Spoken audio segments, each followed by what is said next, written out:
My friend Stan gave me a phrase that I really like. He talks about, rather than the religion about Jesus, we're wanting to learn the spirituality of Jesus. I love that. I don't want the religion that people made up about Jesus. I want to be spiritual the way Jesus was spiritual, the actual way that he taught us. Have you been feeling disconnected, worried, or overwhelmed in life, or when you look at the state of our country and the world? If so, you're not alone. I'm right there with you, and you're in the right place. Hi, friends. Welcome to the Connected Way podcast. I'm your host and minister of connection, Rev Dev. I believe that connection is the healing path forward for us as individuals and as a collective. So on this podcast, we will explore all things connection to self, to others, to the land, and spirituality. But specifically in season 1, we are looking at the coming election through the lens of connection, how we can get informed and involved in politics and this election in digestible and engaging ways, how our spiritual and cultural beliefs and values intersect with and inform politics, how this election fits in with the larger evolution of our society, and how we can actually connect with people in these polarizing times. I know that connection has the capacity to move the needle in this election and in our individual and collective evolution. May it be so. Let's get into it. Welcome, friends. I cannot tell you how excited I am to be connecting with this guest and for the conversation we're about to have. We live in a white male-dominant society, but we also live in a Christian-dominant society, and that has been never more evident than it is right now with the rise of Christian nationalism in politics. The attempt of some Christians to impose their views, values, and beliefs onto others through politics is a major threat to democracy, freedom of religion, and the rights of many, many, many Americans. Christian nationalism is obviously a hot topic right now, so I will be joined by a journalist who is one of the foremost researchers of Christian nationalism later in the season. So we'll address the political and cultural impacts of Christian nationalism then. But because this is such an important issue right now, also because I'm super passionate about deconstructing the toxic man-made propaganda that has been put on a lot of the true spiritual teachings of many religions. And because even though I'm not a Christian, I think Jesus was a pretty amazing guy. And I really think he would have some major issues with the beliefs and acts of so-called quote-unquote Christians. And so I am bringing onto this podcast people who can share with us the actual teachings of Jesus and what that would mean for how we live, what matters politically, and beyond. And today is the first of those guests. Brian Recker is a former evangelical pastor who now offers pastoral reflections on deconstruction, toxic theology, and reclaiming a healthy spirituality. What a concept. In addition to his regular posts on social media, he has a Substack where he writes regular meditations, and his book, Hellbent, what a great title, is coming out in 2025 with Tarcher Perigee, a division of Penguin. You can learn more about Brian on his website, brianrecker.com, where you can sign up for his Substack. And also, I definitely recommend following him on Instagram at BERecker. That's how I found Brian. I saw some of the posts that he was putting out and was like, who is this guy? Because I love what he's talking about. So he makes these really quick videos deconstructing some of the toxic Christianity that is so at play in our culture and in the political landscape and some of the news that's coming out and Project 2025. So he has great commentary. It's also very digestible and not too long. And Brian also has a podcast called Sacred Counsel, which he has some episodes that he has recorded previously, and then he and his co-host are going to record more in the future. So if you're looking for more podcast content, you can definitely check him out at Sacred Counsel. So welcome, Brian. I'm so excited that you're here. I cannot wait. Good to be here, Devin. Thanks for having me. Of course. All right. So your bio is obviously intriguing and interesting, but I'd like people to understand your story a little bit more. Could you outline for us like the path that you have followed that led you to this point of supporting people and understanding the true teachings of Jesus and deconstructing the toxicity of Christian evangelism and some of the untrue teachings of Christianity? Yeah, wow, where to start? So I was raised in Christian fundamentalism, not even really evangelicalism, but a more fundamentalist version, independent fundamental Baptists. I went to Bob Jones University, which is like a fundamentalist university. And so I wish I could change the circumstances under which I met Jesus in some ways. I met a version of Jesus that was very much focused on the afterlife, not so much about how we live in this life, certainly not emphasizing about how we love our neighbors or how we're all connected to one another, but really primarily about believing in the identity of who Jesus was as like the God man, and that believing that the right thing about Jesus and the right thing about specifically what Jesus accomplished on the cross, like sort of a transactional affair that happened behind the scenes in the cosmic realm, that if you believe just the right things, then, you know, God would kind of move your sin ledger off of your plate and put it on Jesus so that you could go to heaven and not hell when you died. And that was really who Jesus was this guy who did this thing. And that really, I think, sets the tone for a spirituality that's pretty disconnected from this world, from really loving our neighbors, and sets us up for actually, I think seeing people as projects. They have to be convinced to believe what you believe, and it doesn't really set us up to love very well. And so I was in that, and I began to take that apart in various ways as I grew up. I moved away from fundamentalism. I didn't ever want to move away from Jesus. And so I originally, my first move was just into kind of mainstream evangelicalism, where at least other things were being emphasized. There were social justice aspects that were being emphasized. We were we did just talk a lot more about love and grace and these kinds of principles that flow out of the life and teaching of Jesus.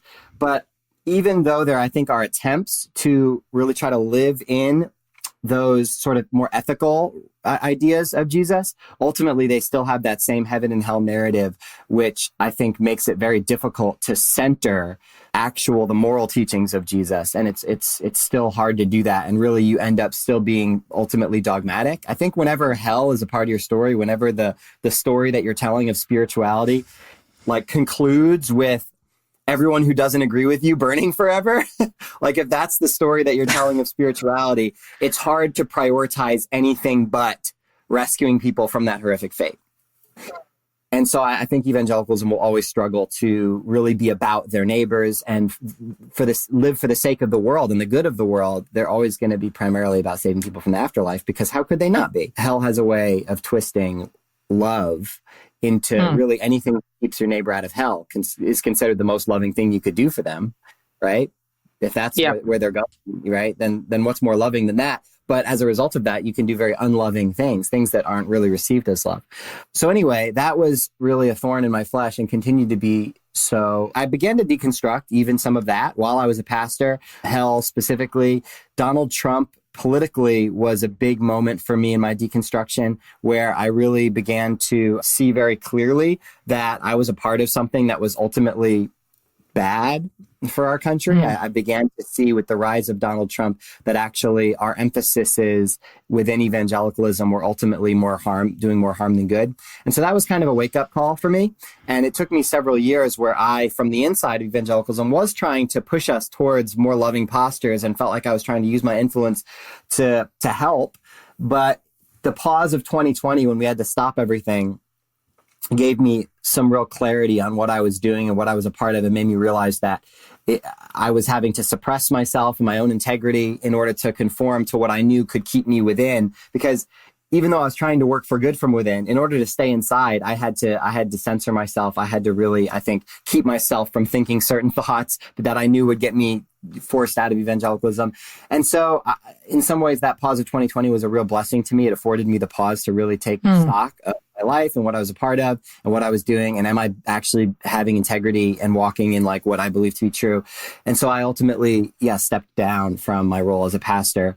And when that institutional pressure came off my shoulders and I no longer had to conform to certain perspectives of evangelicalism, which would have gotten me forced out, there was a real freedom that came from that.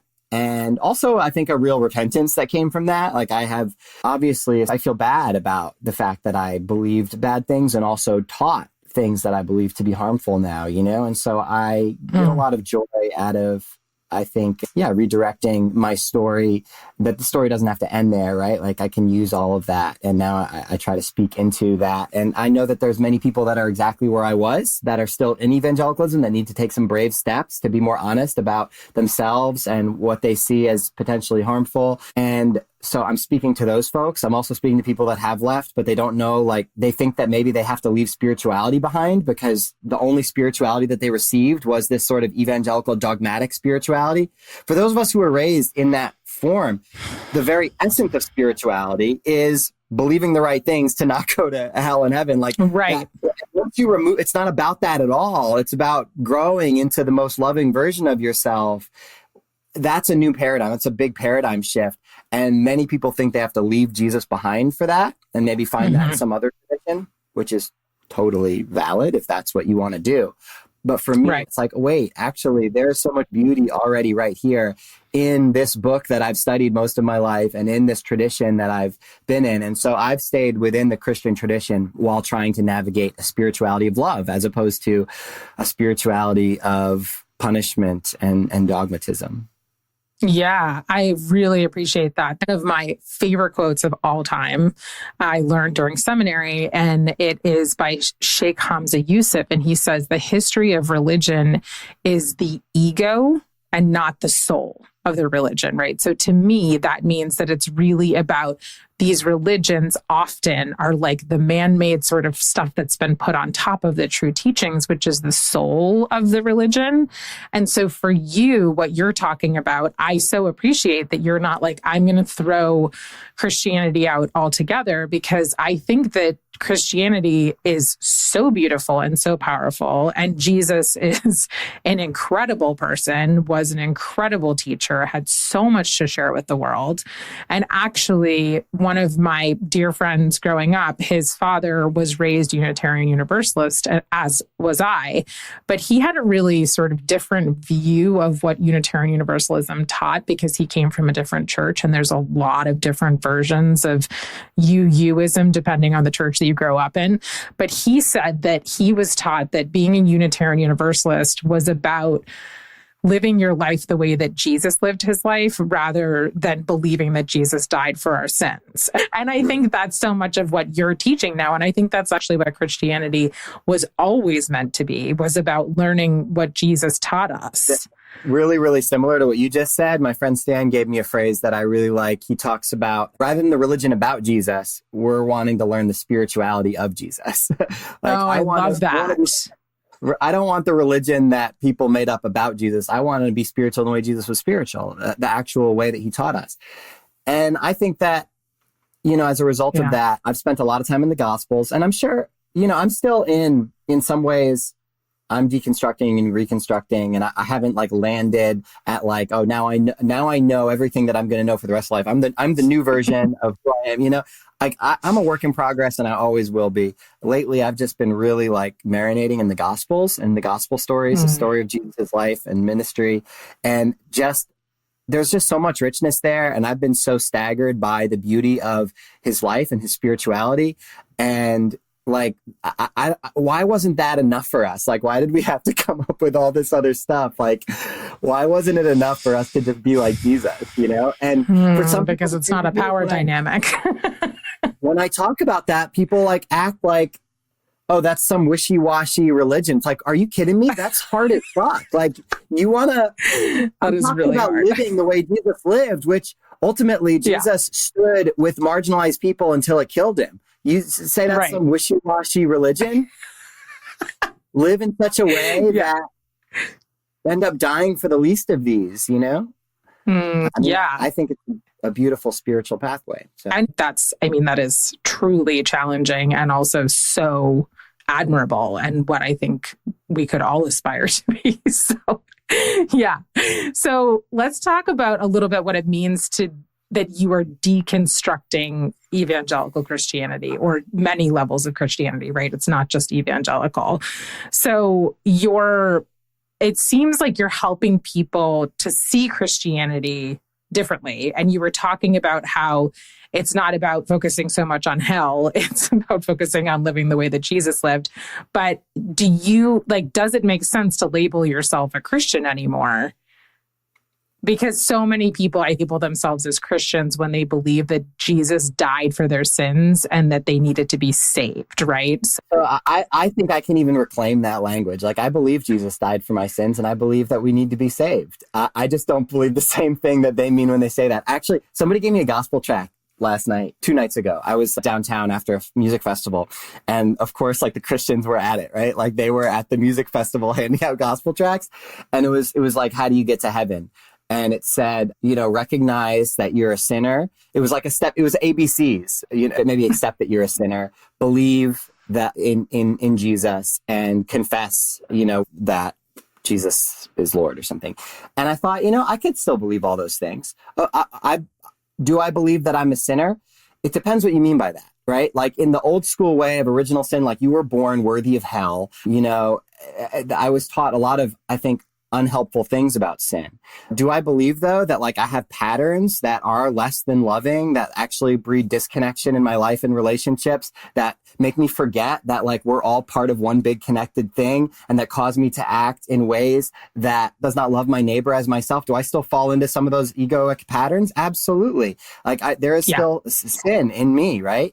And when I acknowledge that, almost like I'm think of, like, the first step in even Alcoholics Anonymous, which I've always appreciated, the 12 steps, that sense of recognizing, like, I could use some help here, and I'm a part of something bigger, and it's not just all about me. And then to recognize and to look at Jesus and to see in the spirit of Jesus, in the way that Jesus lived and loved, that spirit of love that was in Jesus, that I need that too, that I want to believe in that love that's bigger than myself, and to confess it and to actually speak it into existence, and to speak that love into existence in the world, to not just have it, like, live in my heart, but actually walk in that love in the world, that I'll be saved as I live in this loving way towards my neighbors, and to begin to create the kingdom of God on earth as it is in heaven, to bring that love that actually does exist, but yet we're often so blind to it, to have my eyes open to that love that was there all along, that has always been all of our inheritance,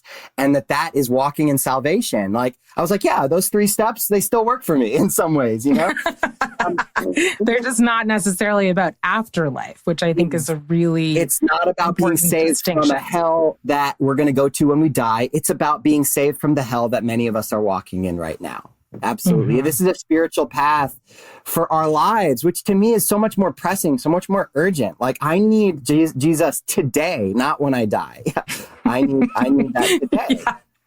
Right. Which is such a different way of looking at it. Yeah. But for me, that's still Christianity. And for some people, they'd say I'm not a Christian, but to be a Christian, I mean, that word means like a little Christ, and the ideas they were following the way. Before it was called Christianity, in the early church, it was simply called the way, as in the way of Jesus. And so for me, a Christian is someone seeking to live in line with the way of Jesus. And people are going to define that differently, and they always have. There's always been a million different kinds of Christians. And so I don't claim to have a monopoly. I'm not going to tell somebody they're not a Christian because they're a different kind of Christian than me. And so I don't think somebody can say I'm not a Christian because I'm a different kind of Christian than them.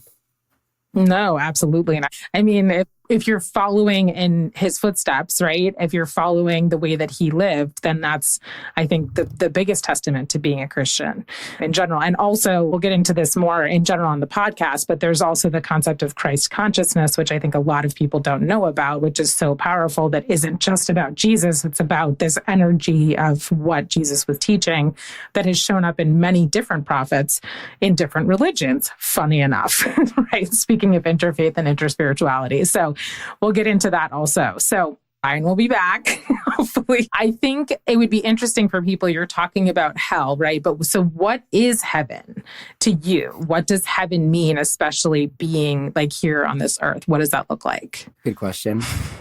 So in the Bible, that idea of heaven is not like Jesus talks about the kingdom of heaven. And I think for a lot of my life, I thought, again, that was talking about like a place that we went when we died. So we have to believe the right things so that we inherit the kingdom of heaven, like in the future. But heaven is very much like God's space it is all around us. There's moments in the Bible where it says, like, for instance, when Jesus is being baptized, it says heaven opened and Jesus heard a voice, "You are my beloved son in whom I'm well pleased." And that idea of heaven being opened, I don't think it necessarily means like he saw a crack open in the sky and like, oh, look, he saw God up there because God is like up there in the sky. It is more the idea that like all around us right now, we are in a spiritual world, but we forget. Like we're often, we have blinders on to the spiritual reality of our own existence, but God is here. God is all around us. God is with us. And so heaven is here and all around us and with us. But I think we're not always walking in or living in that reality. And so to me, heaven, I think the most imminent, urgent meaning of heaven is simply being aware to the presence of God right now in you, in your neighbor, in the least of these, in the room with you right now. Like, and so to become present in that present moment with God, I think is to enter into heaven. I think when you're talking about the afterlife, I have a lot more agnosticism and just, I don't know. I think that I believe that I don't God think has any of always us been know. with us. Yeah. Right. Like, yeah. I think that the Bible gives us a lot of interesting metaphors. I do believe these are metaphors, the streets of gold and the mansions and these sorts of things. These are, the idea of community and beauty is in these metaphors. And so I do think that there is connection now available to us as we embrace the kingdom of God. But I believe, my faith is that there's connection for us in the future as well after death. I just don't know exactly what that looks like. What will it be? The Bible talks about all things being reconciled together in God, which is, I think, our hope. Like we feel that even now, we feel that sense of being alienated and longing for reconciliation with God in all things. And I do believe that we will experience that in a more perfect way. But yeah, I don't know what that means really. These are kind of big spiritual concept. I think that's why I resonate so much with the concept of calling it divine mystery, because it is a divine mystery. So we just don't know, right? So, but I think that what we can know is what we can do here and now, right? We can choose right now how we are living. Absolutely. And the pictures that we get of heaven kind of tell us what God is pointing towards, which tells us what we should be working towards right now. The whole idea that we're taught to pray on earth as it is in heaven is, okay, if one of the pictures in heaven is that you have every tribe, tongue, and nation joining together with one voice, then like, okay, we should be longing to experience that kind of unity of diversity as opposed to being tribalistic with one another. That, you know what I'm saying? Like we should long for that right now. If one day every tear is going to be wiped away from every eye, everybody's going to be healed. There's going to be an equality. There's not going to be lesser and poorer. There's not going to be classes in heaven. Well, then we should be working towards that right now when we see that. And so I think it gives us a vision for what we're supposed to be working towards. Rather which than, is I think, such a good segue, Brian. Oh, okay, let's do that. It's so good. So at the forefront of this election is the general question of like, who is cared for by the country, how people are taxed, where taxes are spent, like what departments are funded. And can you tell us what Jesus would think about this idea of like taking care of other people, right? Or like taking care of yourself, the individual versus the whole, and how that is different than some of the ways that this is being portrayed in some Christian circles, let's say. Yeah, it's interesting. Like when I talk online about, for example, like welfare, that's something that's pretty important to me. I think that we as a country, we have one of the most miserable welfare systems of any developed nation. We lack a social safety net. Most of our programs are pretty meager compared to other countries. I mean, I think the most glaring example is the lack of universal health care. We're one of now very few first world countries that lack universal health care, despite being the wealthiest nation in the history of the world. And when I talk about those things as like, those things flow naturally out of my Christian faith, a lot of Christians, conservative Christians, evangelical Christians, they will chime in and say, well, that's not the government's job. And maybe that's the church's job. Like they're okay with churches having homeless ministries. They're okay with churches having, maybe even doing a pop-up hospital, like churches might start a hospital or something. Like they're okay with those kind of charities coming through the church, but they don't support the government doing these things. And I think there's a lot of I mean, ultimately, I think it comes down to these people have been fed a lot of propaganda by, Right. Conservatives that have like made them even fail to put their values into the public square. And they've been told that like the government doing these things actually takes away from the church's ability to do these things, or that it makes it's forced charity, which I think is such an odd thing. One of the biggest arguments that you'll often hear is, well, it doesn't really count as charity if the government does it, because then we're forced to do it. Our taxes do it. And, it robs us of the joy of it. It should be all, like if you're going to make me give money for taxes and then the government does it, then it's like you have a gun to my head making me do charity, which it's a weird argument, but it's a very common one, though. It's a way that conservatives think, is that the only thing that should be done for the poor is like them giving their money with this freedom directly to the poor, as opposed to like the government pooling our resources and bringing some level of equality, by providing social services to people through taxes. They don't like that idea. And I think a lot of it is this radical individualism, a failure to see that we are a society and actually we get to influence what kind of society we create together. We get to make choices because we're blessed of living in a democracy. Even we get to vote about what kind of a society do we want to create. Do we want a society that does care for people that are on the underside? Or do we want a society of radical individualists where we are all scrapping to just grow our own little kingdoms?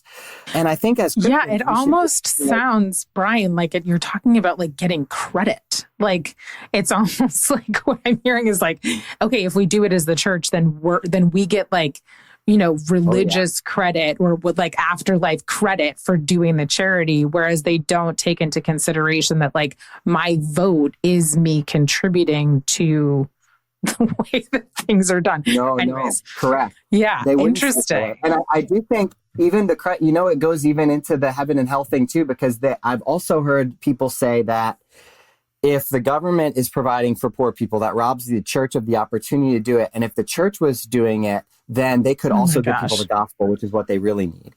Because got it right. You might feed a poor person, but then if they go to hell, like how much good did it really do them? What they really need, better to have an unequal society where the people that are on the bottom are being helped really specifically by the church and also getting the gospel to be saved, which is what they really need is eternal salvation. Right. So that's why they want the government to not be in charge, so that they can be in charge and they can have more influence, right? In this example, right? So you were talking a little bit ago about like these different tribes and okay, everybody coming together and this is the kingdom of heaven, is where everybody is equal and everybody is connected. And so in your mind, what would Jesus care about in terms of like equality and people coming together and taking care of everyone and rights? And there's so many questions in there, but yeah. So Jesus didn't have political power. He was a peasant, right? And so he didn't have a political movement. However, we can see just from what kind of community he was building. He talked about the kingdom of God was like a mustard seed, right? A small seed, but that it could eventually spread like a good virus, right? And take over. And so Jesus, what he did in his ministry was he ate with the people you're not supposed to eat with. He brought people together that normally didn't go together. And he created sort of a social revolution of radical egalitarianism and sharing. And so even though he didn't do anything political, that was a political statement. It was seen as that way because he died a political death. So when we ask, one thing that really bugs me about like the whole idea of seeing Jesus's death as primarily like a payment for sin that really has to do with our fate in the afterlife is it removes it from its political context, because Jesus didn't just like, if Jesus just died and like Jesus was God and therefore had to give his life as a sacrifice to God to pay for our sins, if that's all it was, then he could have really died any kind of death, right? Like if he just had to go through death. But why specifically? Jesus didn't just die. Jesus was executed as an enemy of the state. Right. And this is a really badass thing that I like to talk about, that this is actually unique among world religions. Jesus, as far as I'm aware of, is the only major religious figure to be executed as an enemy of the state. And yet our Christian theology doesn't really deal with that. very much. Because But it's trying to separate politically.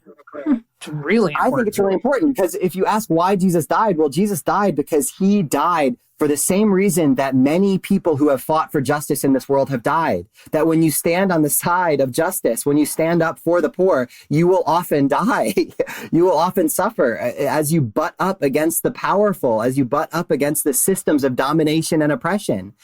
And so Jesus' spirituality led him into a direct conflict with the oppressive political forces in this world. And so that's, I think, a part of Jesus' spirituality that we should be wrestling with.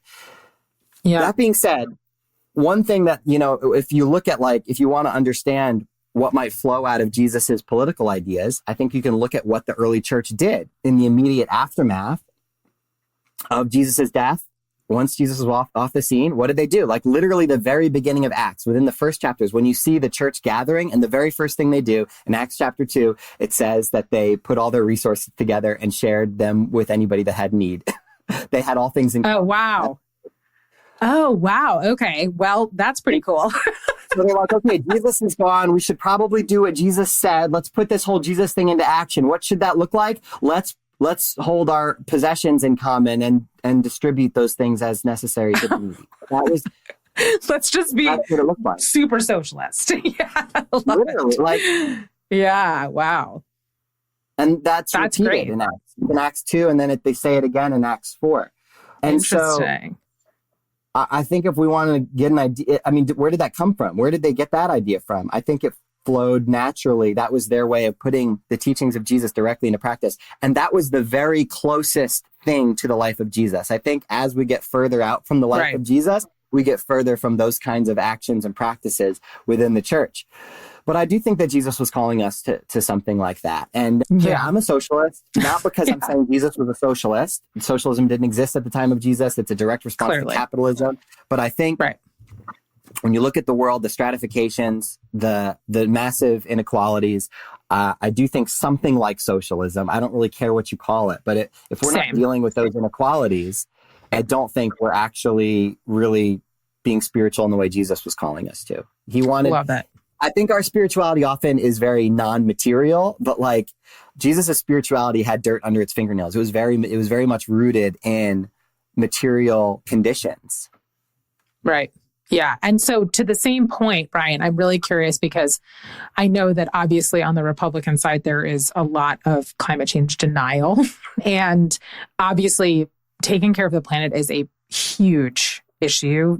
In my mind, it's one of the biggest issues right now. Yeah. And so, in terms of taking care of people, you've explained some of the ways that sort of true Christianity might talk about that. But then what about taking care of other species and sort of the ecosystem and the earth and everything as interconnectedness? Yeah. Yeah, it's really sad to me that Christians are some of the most vocal opponents of any work towards mitigating climate change. They're climate change deniers on the whole. And it's really sad. And a lot of that flows out of Christian theology. I've heard a lot of Christians say things like, my parents have said this sort of thing. I was raised with this perspective that hey, it's all going to burn anyway. And so if you kind of have this apocalyptic view that hey, Jesus is just going to come back and it's all going to be wiped out anyway. This world is not our home. We're just passing through. Our treasures are laid up somewhere beyond the blue. Then even if climate change is happening, that's not really our priority. Let's just try to get as many people saved as possible until that all happens, right? And so that's really sad for a lot of reasons. I think it's going to lead to a lot of suffering. I think that, Christians of all people, if we believe God created the world and called it good and spent a lot of time in the first chapters of Genesis, going through every little bit of creation saying, I made this and it's good. I made this and it's good. I made this and it's good. And then the idea, and I see Adam and Eve as a mythological story, but there's this idea of God giving them stewardship of this earth. Exactly. Yeah, I just talked about that recently in an episode with a rabbi. And it was we were created last in the mythology, in this metaphor, and we were created in order to be stewards of the land and everything else. We had responsibility, not right? Not authority, but responsibility, which is so different. And in so many different faith traditions, especially indigenous traditions, there is such an interconnectedness that's taught. And to me, we are a part of nature. We are not authority over nature or better than nature. Right. We are a part of nature and we are a part of everything. And so treating it as such is essential in spiritual, political, everything. So, yeah. Yeah, that stewardship mandate, they almost interpret instead as a domination mandate. Where like to use it to exploit it, to become an exploiter of the earth rather than, like you said, a steward who is also a creature, right? Like to understand your place in the whole family of things and to take your place. But also we do have an awareness of what's going on to do something and to take action in a way that many other creatures do not, right? So that gives us a great responsibility. And yet we're actually using that often to exploit. And for so many Christians, this material world is not a part of their spirituality or their religion. It is all about the next world. And as a result of their spirituality primarily being about where we're going in the next world, as a result of that, we've sort of abandoned this earth to those who would exploit it. Like the capitalists and those who are just out to make money. I don't know that that's flowing out of their Christianity, but Christians would look at that and say, yeah, that doesn't have anything to do with us. Like we're all about getting. It doesn't matter. That's not our, that's not our role. That's not our responsibility. That's not our deal. That has nothing, that's like a separate issue, you know? Right. That's not a priority. And it's not, and it is interesting to think about, and I think it will help people to understand Christians differently that are in that position. It's like, oh, that it doesn't matter. Like it legit doesn't matter because our focus is not this world. It is the world beyond this world. So that's an interesting insight that I think will help other people have perspective around it. And it's like, can we have conversations with people and help them to understand that we do value this earth and we see heaven here? And, you know, if that's the language that we need to use to connect with people. Hellbent is about how hell corrupts Christian spirituality. And that's just one of many ways where having that focus really gets our eyes off of where true spirituality is. Spirituality is happening right now in the world that you're in your body, in the bodies of your neighbors, in the world, in the planet, in the creatures around you. And seeing that more and more and being present to it is difficult. Like this is new for me in some ways. Environments, especially like what you mentioned, like our connectedness to other creatures, that was not a part of that was not something ever emphasized to me. Right. And so even now, while I would say I believe that, I have not really been in faith spaces where that belief was talked about or cultivated, where that awareness was brought to the fore, you know? Right. Yeah. So speaking of dominance and you know, everything sort of being about us being authoritarian or whatever it is that we are better than other things. Can we talk about guns? Because I know this is something that you're passionate about, but also that it is often, there are a lot of Christians who have very strong feelings about gun rights. And that's confusing to me. And so I'd love to hear your take on that and how you think Jesus would feel about that. It is confusing. I think it's evidence too of how Christianity in America is not just a religion and a spirituality. It's also an aspect of American culture. And so you have Americanism, like to be a good old boy in American society, you know, straight, white, male, Christian, gun owner, Republican, like these things are not necessarily, these are just identity markers, you know? And so I don't know how you make a case for being super pro-gun easily out of the Christian tradition. I don't know that anyone who takes like Christian theology seriously would really be able to do that. I think that is very much just an aspect of American culture. That being said, yeah, I think pretty clearly Jesus was a person of peace. And you can grab a few verses like, you know, I've heard people say, well, you know, Jesus turned over the tables, right? Which, you know, Jesus did not shoot people in the temple marketplace. It was a political demonstration and a religious demonstration that was not violent. He wasn't harming people. As far as we know, Jesus never harmed anybody. The one instance where one of his disciples did harm to someone when Jesus was being arrested and Peter took out his sword and cut somebody's ear off that was arresting Jesus. Jesus said, "Put away your sword, Peter," and actually healed that soldier's ear. And so the idea, and then he said to Pilate, My kingdom is not of this world. If my kingdom was of this world, my servants would be fighting. Jesus was being arrested, and his servants, there was no violence. It was a totally peaceful, nonviolent protest that Jesus went into. And so, yeah, I mean, if you pattern yourself after the spirituality of Jesus, you're not going to end up with violence. I think as well, like there's just this principle of harm reduction. And I mentioned this in a reel the other day. In the early church, they were dealing with different groups of people coming together and having to be at peace with one another. And they had different ideas about different things. And one of those things was what to do with meat being offered to pagan idols. Like some people were eating that meat because that was the majority of meat that you'd buy in meat markets had been previously offered to pagan idols. And for the Apostle Paul, he was like, that doesn't mean anything. That doesn't harm the meat. That doesn't harm you. It's just meat. You can eat the meat. I'm not worried about it. But there were other people who were like grievously offended by that.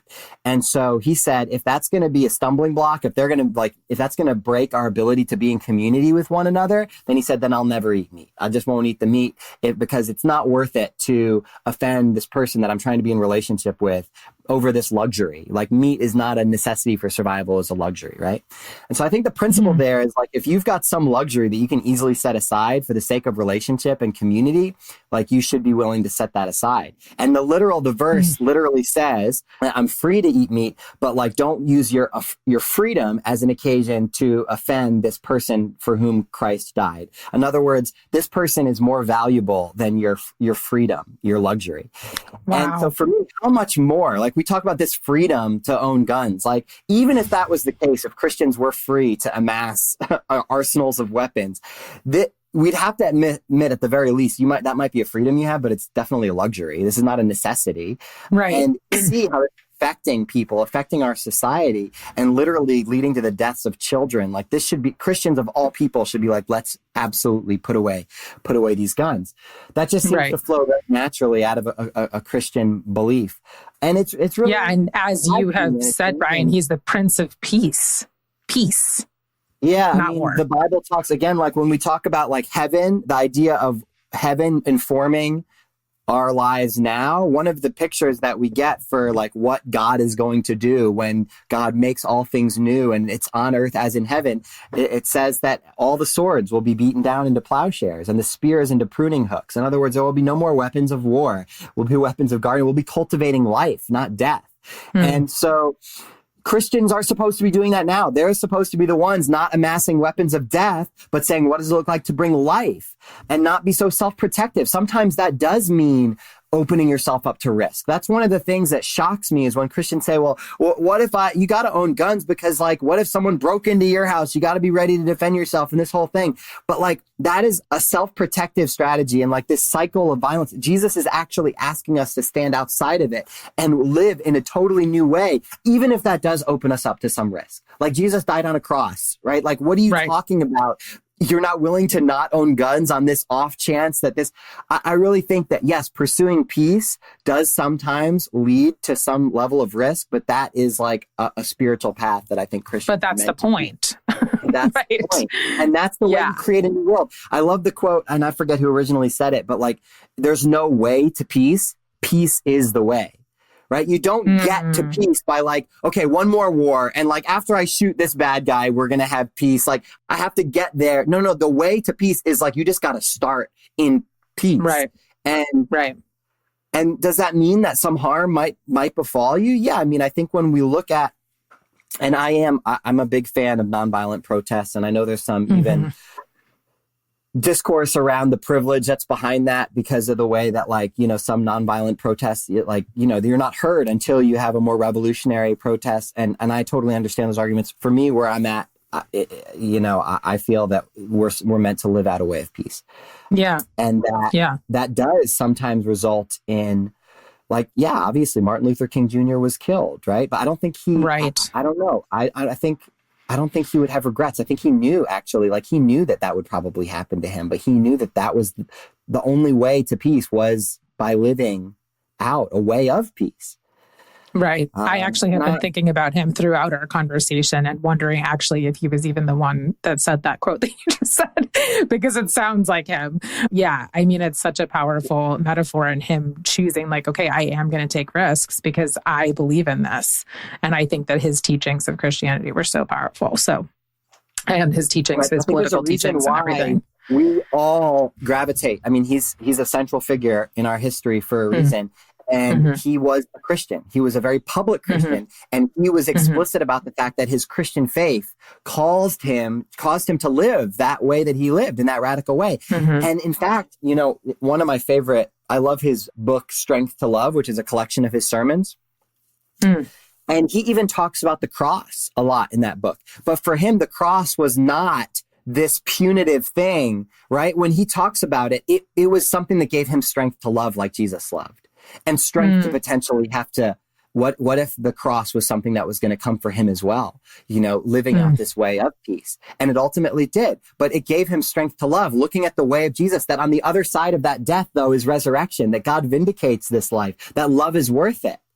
That's the way into true life, that you're not, that way of self-preservation and preserving the ego, that might feel good and feel safe, but you're actually pulling yourself away from the love that we were made for. Right. And I believe that is like inherently disconnection, like choosing to be in an individualistic place where you are living from your ego place, which is where fear is as well, is completely disconnected from, I don't use the term heaven, but from, to some degree, salvation. Like our salvation comes from living in a place of being from our connected self, from our soul energy, from interconnection with everything, and living a life that is about connection to all that is and yourself. And so there is so much disconnection that comes from that place of, it's about me, I'm going to take this, right? So to me, there's so much dissonance between these teachings of Christianity that are quote unquote teachings, right? That is all propaganda in my mind, that is all indoctrination. And it's so hard to see. And then like the truth of Christianity, which I do believe is very much about connection. It is literally like the path of connection. And that's what Jesus was teaching. And so it's refreshing to hear you talk about it in these ways. And I think that's exactly, King called it the beloved community. Right? It's the same idea. He talked about, we've got to zoom out. He said, we've got to see ourselves as a global family. He said, this is urgent, that we're all brothers and sisters. And if we don't see that, we're going to destroy ourselves. And that is very much the same message. Yeah. So I would be remiss, Brian, if I didn't bring up some hot topics for people when they think about politics and Christianity, one of which is abortion. And so I am curious. Obviously, it's a very controversial thing. Like basically Christians are associated with the pro-life movement. And so I'm curious if you could speak about what Jesus would actually think and teach us about abortion and the dominant Christian rhetoric about abortion and what your specific beliefs are around this. Okay, so I would feel out of place saying what Jesus would think about abortion because I don't know, he didn't mention it at all, and so I can say, which is important. I want you to hold on, pause. Yeah, Jesus did not mention it. The Bible does not talk about abortion. There is a law in the Old Testament which you could make some extrapolations about. Basically, long story short, it talks about how if a woman is murdered, then that would be a capital punishment.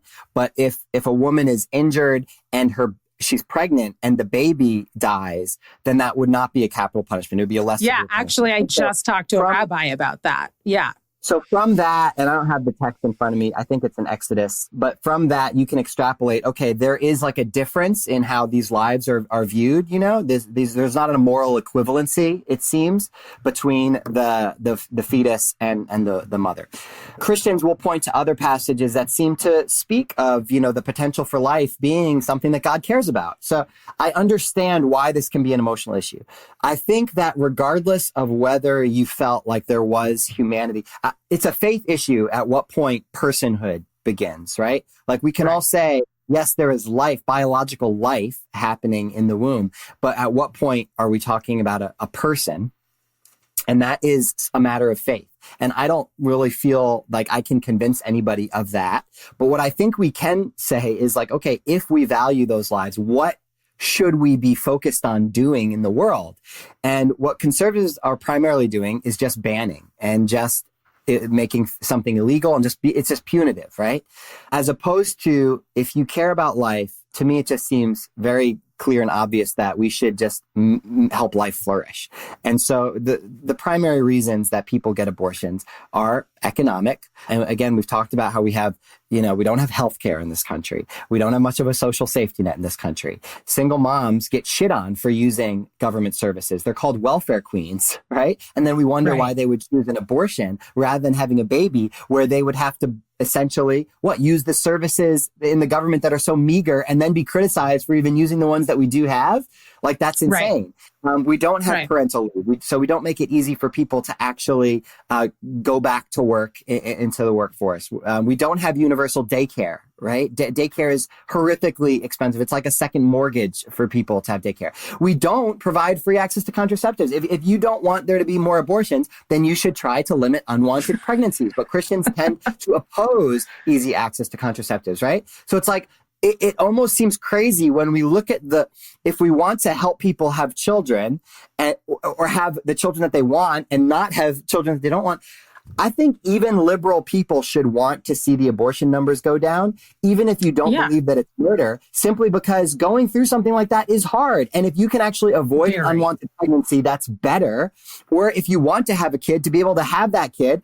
Many people that have abortions already have children and they don't feel they can afford a second child. And they might actually want that second child, but their life circumstances don't allow that.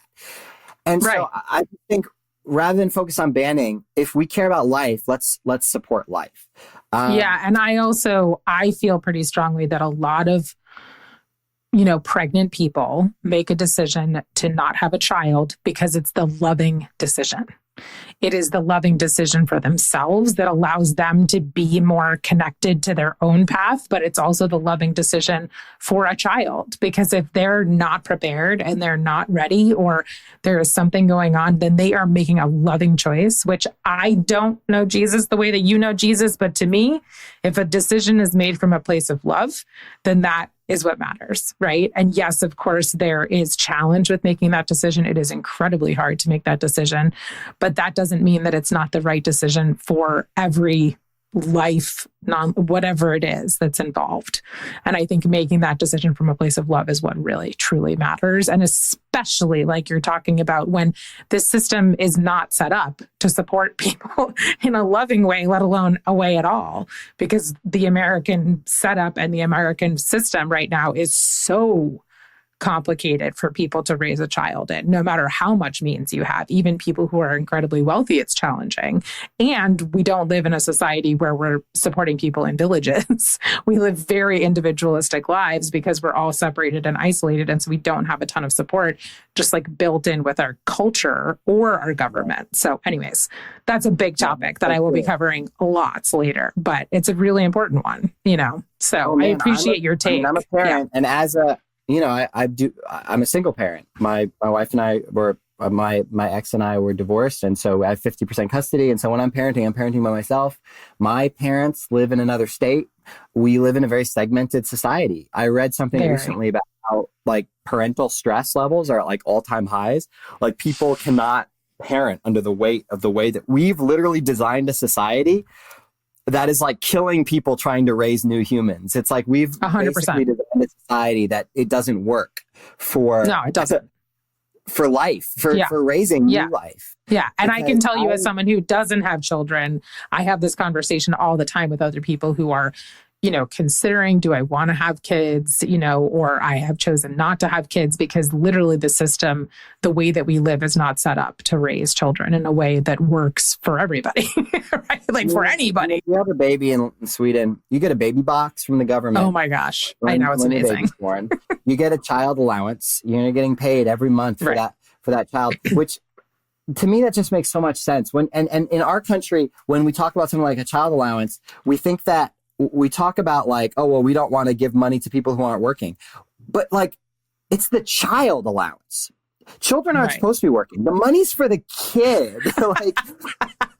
like, sorry, you want me to get a job? Like, I think that any kind of abortion restriction only makes sense after you have all that stuff. Like, so I think Denmark does have, and I forget what it is. I think it's maybe 18 weeks. And they have a huge, they have a child allowance. They have a great social safety net. They make it very easy for people to have kids. They support that. And then they do have an abortion ban with exceptions, right? So like, right. And here's the thing, almost always, if somebody's having a third trimester abortion, it's not because they just decided at the end of the road, you know what, fuck this kid, I want to murder it. Like, what are you talking about? Who do you think people are? Like, if that is happening, of course, it's because there is some grievous medical thing happening, right? And so, yeah, I believe, and I don't quote me on this, but the last I checked, I wanted to say Denmark, they have like a particular week, and it is, I think, like a third trimester sort of ban, but with exceptions for health, safety, and I think rape as well, like anything like that. Right. And so I could see something like that, maybe Christians being amenable to it. I mean, I understand why the idea of like a baby who's about to be born, a third trimester baby, them seeing that as a precious life, that I think we should be sympathetic to people who care about those lives. I think that we have to like zoom out a little and see the mother's life, and also see what are we doing as a society to care for this life once the baby is born. And totally. So I wish that Christians didn't get so focused specifically on just banning the abortion and doing absolutely nothing else, especially because I can see how Christians have been so manipulated on this issue. So in the 70s, that's when it really shifted. Yeah, in the 70s, the rallying cry of the religious right was really segregation. Bob Jones University actually lost their tax exempt status over that issue. And once they realized this is a stinker, this isn't working because it's making us look bad, we need a better banner issue, we need a better rallying cry issue, they shifted to abortion. And prior to that, even the Southern Baptist Convention, SBC, the conservative denomination, they did not have abortion. They were open-handed on that. They actually explicitly said, like, that's an agree to disagree issue. But as Christianity had to sort of find its sort of wedge political issue, they really did seem to latch onto that. And conservatives have just used that to manipulate the vote. And so you have a ton of now what they call one-issue voters in American Christianity, where they'll literally say, like, it's just about saving these babies' lives. There's a genocide happening against babies, so nothing else matters. And so literally they'll vote for Donald Trump as long as he's better on abortion than the other person, Right. And so I think that whole one-issue mentality has been really destructive. Yeah, and it's so destructive right now. I think it's creating so much trouble in this election, for sure. So one more political issue that I want to ask you about is gender and sexuality. I do want to understand your understanding of deconstructed Christianity's take on gender and sexuality and diversity within those realms. Yeah. So that's another gender specifically, the idea of trans lives has become, I think, a really important point, because they also, in addition, I mentioned the way that abortion is being used as like a wedge issue to really like rally people. Trans lives have also become that. They're such a small sliver of the population. And yet, conservative Christians have turned them into like a boogeyman, like they're coming for you in the bathroom type of a thing. And it's like every major sports events, we heard a lot about it during the Olympics, and this is going to be our future. They're going to come up at every one of these junctures, and it's really just to try to mobilize their base because they think that they can sort of rev people up over this. Because honestly, this has worked throughout history. The history of humanity, we are tribal people, and one of the ways to get us to cohere with one another is to choose an enemy that we're going to cohere against. And we're going to decide those are the bad guys, and that brings the in-group cohesion as we form against an out-group. And typically that out-group is going to be the most marginalized, weakest group that has the least defenses, because that's the easiest thing to sort of band up against, right? And so, yeah, trans folks have become that for conservatives in many ways. This very small percentage of the population who every trans person I've ever met is like the loveliest human being in the world. And yet somehow the thought is that these people are going to destroy society, right? And that is, just make no mistake, that is a political technique to try to just drum up that sense of cohesion of their base. And so they've been Right. scapegoated. And that makes me really sad because as a result of that, they are in a dangerous position. Murder rates have gone up for trans people. Violence has gone up. Suicide rates have gone up. They're more hated now, I think, in some ways than 10 years ago because they've become sort of like a wedge issue like this. Which is so terrible. It is really sad. And of course, not to say that gay people in general are not still hated by conservatives, but in some ways they've shifted their hate and ire away from sort of just gay people and really onto trans people, which is why I'm kind of harping on that. And the Bible is totally silent on the issue, on trans issues. There's nothing in the Bible about it at all. And Jesus really taught about loving everybody. Like, it's everybody, no matter what. Like, there are no exceptions to that. And he was all, in my mind, he was all about people who are being oppressed, people who are being bullied. Like, let us take care of these people. Let us love these people. Everybody is deserving of love and care and attention. And nobody is excluded from that. Nobody. Sure. You know, the one relevant verse with Jesus is he does talk about eunuchs, which I don't want to make a clear equivalency. However, in his day, eunuchs were people, he mentions that some people were born eunuchs, just, you know, with genitals that maybe intersex people or in some way like a deformed genital or something like that. And he talks about people who became eunuchs that were made that way or that did that for the sake of the kingdom of God. And there's a lack of clarity. Scholars talk a lot about what Jesus was referring to specifically.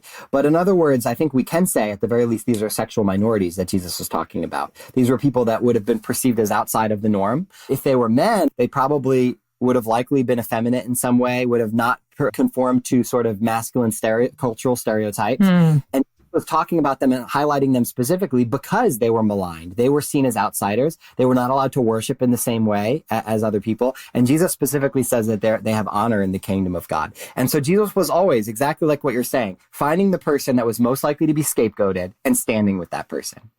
Right. And specifically saying this person is worthy of our attention, our care, and is equal to you and me. Yes. Yeah. And I mean, if anything, that was his whole message. He said, blessed are the poor in spirit. His whole message was the very people that look like they're on the outside because of them being outside the system. Those of us who are in the system, we don't see the harms of the system. We're trying to work our way to the top of a system of domination. Right. And if you're trying to work your way to the top of a system that's harming people, you are the last person who's going to recognize the harms of that system. But the people being trampled by the system, they see it. They see it clearly in a way that you don't. And that's why he said the least of these, those are the first in the kingdom of God. Those are the ones that can see it. And so we have to center those voices. That's why it's so important, not just to gesture towards like, yeah, we support trans people, but we need to listen to trans people because they have an experience from outside of that system that we maybe don't have.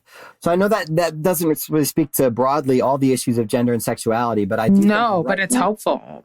And I love what you're saying. And I do think it's so important. And I've had conversations with other people on the podcast, and it's the same way I feel that actually I think the greatest teachers that we have right now tend to be those that are incredibly marginalized, like queer women and trans people of color right now. Their teachings, like they get it. And it's where we can learn from because they've lived it, they've seen it, and they have more clarity around it. And so I think that is where a lot of the teaching is coming from now, which I really appreciate you bringing that up and how that relates to some of the scripture. Yeah. So for me, like I've moved beyond needing to argue about, I don't like to argue so much about, well, what does this Bible verse say about gay people? This Bible verse, I can recommend a book that like goes through the relevant scriptures or whatever. For me, like I care more about, hey, how can these queer voices, these voices from the margins actually lead us into a deeper spirituality? Because those are the people that Jesus was saying we needed to center. And so for me, we need to listen to someone like me who is a person of privilege, a white straight guy, it's even more, I think, important. Yeah. It'd be very easy to so know. true. Yeah. So talking about arguing about scripture, first of all, we'll put that book in the resources for everybody in the show notes. But the last thing I want to ask you is about talking to people that you don't agree with, which I know you do all the time. And so do you have any advice on how to connect with people who might not share the same views as you? I don't love to debate with people who are there to debate. Like if somebody's just coming, I mean, you can tell who those people are. If somebody comes at me and they're just there to debate, I might grab a soundbite from them. Like I might go back and forth with them just to be able to like use that for illustrative or educational purposes for others. But I'm not actually thinking I'm going to change that person's mind. For me, that kind of dialogue where I'm actually entering into it in like good faith to change someone's mind, I have to see that good faith from them, like an interest leaning in. Otherwise, I don't think there's much to be gained from just arguing with people. That's throwing pearls before swine is what Jesus called that.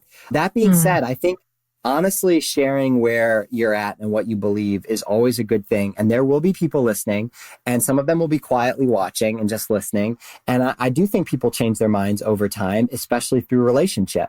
And so I just keep showing up, and I hear from people like, yeah, I've been following you for over a year. I've been in an evangelical church and I'm about to leave my church, and thank you for influencing me over the course of the last year. Right. Yeah. And just like people watching and like, hey, you know what? I disagreed with him at first because it was at odds with what my church was teaching. But as I've continued to listen, that perspective actually seems more loving and more like Jesus than what I'm getting in church on Sunday, So if people see queer people being harmed and harmed and harmed and harmed, then at some point they might say, hey, maybe this interpretation is wrong. And the clearest way we know a biblical interpretation or theology interpretation is wrong is that if it leads to harmful fruit, it can't be from God. That's interesting. So, I think just keep showing up. If it leads to harmful fruit, it can't be from God. That's great. Yeah. Yeah. I love that. God is love. So. Yeah. So I think one of the things that is so important from what you're talking about and what we were talking about earlier with empathy is like coming at a conversation with people that you don't agree with and trying to understand them rather than tell them what to do. Right. Absolutely. And when somebody comes to me like that, it is so refreshing. It's so refreshing when somebody comes to me like that. When somebody will DM me and say, hey, I disagree with you about a lot, but I was wondering if you could clarify your thoughts on this. Like, I'm absolutely going to engage in that conversation every time, even if they disagree with me, if there's like an honest dialogue and a curiosity, and I want to have that same curiosity for people. I think that unfortunately we do get a lot of just very toxic discourse. And so I am a little bit on edge, especially with some times like the conservative bro-y types that it's like, you're not here to, there's not going to be any personal growth that's going to happen in this conversation. Like you just want to go to war, Yeah, totally. I know we don't need any more of that. I mean, I think that for me, like the ultimate is the Ted Lasso quote, be curious, not judgmental, right? So, and that's what you're talking about is coming at everything with curiosity, which is what I hope that we can do. And I also think that Jesus would teach us that. Yeah. No, none of us are perfect. Let's be honest. Right. If we thought we were, we would not be okay. I'll get called out occasionally. I put it in my bio. I'm a snarky guy every now and then. I've got some sarcasm in me. I like to be, I can be a little cheeky jackass every now and then. And so I've been called out before, like when I've had some cheeky jackassery moments and like, you're not being very curious. You sound judgmental. I'm like, you're right. I did do it judgmental. That is a really good way to call someone out. That's awesome. Yeah.